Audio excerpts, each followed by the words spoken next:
අපි අද රාජ්‍ය ලාංඡනය ගැන කතා කරමු. රාජ්‍ය ලාංඡනයේ නිර්මාතෘ වන්නේ එස්.එම්. සෙනවිරත්න මහතාය. රාජ්‍ය ලාංඡනය භාවිතය ආරම්භ කරන ලද්දේ 1972 මැයි 22 වෙනිදා සිටයි. ස්වයංපෝෂිත රටක ඉරහඳ පවතින තෙක් ධර්මය ආරක්ෂා කරමින් මුළු මහත් ජනතාවම වැජඹේවා යන්න රාජ්‍ය ලාංඡනයේ පොදු අදහසයි. අපි ඊළඟට බලමු රාජ්‍ය ලාංඡනයේ සංකේතවලින් අදහස් වන්නේ මොනවාද කියලා.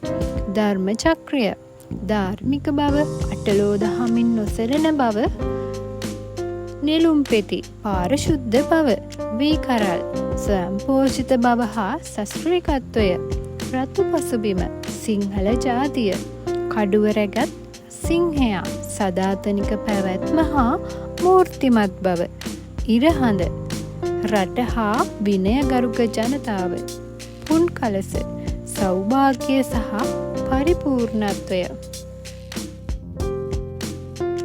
අපි ඊළඟට බලමු රාජ්‍ය ලාංඡනය දැකිය හැකි අවස්ථා මොනවද කියලා.